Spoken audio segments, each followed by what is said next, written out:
Hello বন্ধুরা, এখন just ছাদে আসলাম। চলো দেখি ছাদে একটা ভিডিও করা যাক। মা এখন কি করছে? আচ্ছা, কি নিয়ে বসেছো? দুব্বা নিয়ে? দুব্বা ঘাস দেখো কত বড় বড় হয়ে গেছে। এইগুলো ছেটে দিচ্ছি এখন। এই যে ছেটে দেবো, আবার হয়ে যাবে পুজো। আমরা ঘরে পুজোর জন্য দুব্বা ঘাস আর বাইরে যেতে হয় না। এসব ছেটে দেবো, আবার বড় বড় হয়ে যাবে সব। দেখো, পুজো করার জন্য আমাদের দুব্বা ঘাস এখান থেকেই হয়ে যায় সব। একটু ছেটে দিলে আবার উপর দিয়ে হবে সব। দেখো, সব ছেটে দেবো, সব ছেটে দিচ্ছি। ঘরে লক্ষ্মী পুজো হয়, যে কোনো পুজো, যে কোনো অনুষ্ঠান কিছু হলে তখন এখান থেকে দুব্বো নিয়ে আমরা পুজো করি সব। তো ঘরে লাগিয়ে দিয়েছিলাম অনেক দিন আগে, অল্প একটু লাগিয়ে দিয়েছিলাম, সেই থেকে এত দুব্বো হয়ে গেছে। আগে চেয়েছিলাম পারস দিয়ে। হ্যাঁ, পরশ থেকে চেয়েছিলাম তো দেয়নি, মানে একটুখানি দিয়েছে, একটুখানি দিয়েছিল। তারপর তুমি লাগিয়ে দিলে। হ্যাঁ, তারপরে এনে আমি লাগিয়ে দিয়েছি, একটুখানি বাইরের থেকে এনে লাগিয়ে দিয়েছি।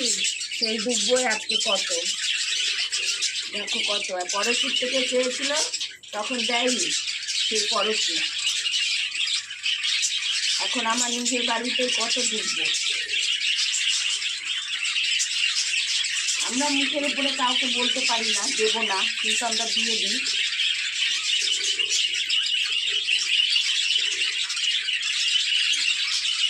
দেখো, এটাই আবার ছেটে দিচ্ছি, আবার পুরো ভরে যাবে।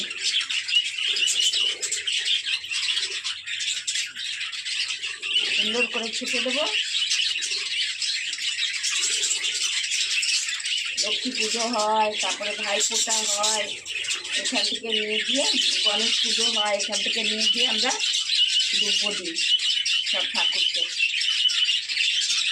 বাইরে কোথায় যাব আনতে, ওই জন্য নিজের ঘরেই লাগিয়ে দিয়েছি। ভাবছি একটা পান গাছও লাগিয়ে দেবো এবার। রোজ পান কিনতে যেতে হয়, তারপরে দেখছি এইসব লাগিয়ে দেবো। এমনিতে আম পল্লব এনেই দিয়েছি পুজোর জন্য, এবার একটা পান গাছ লাগাতে হবে আমাকে।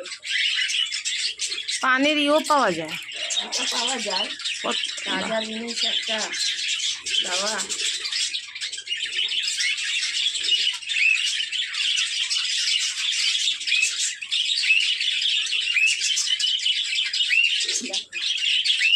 ছেটে দিলাম,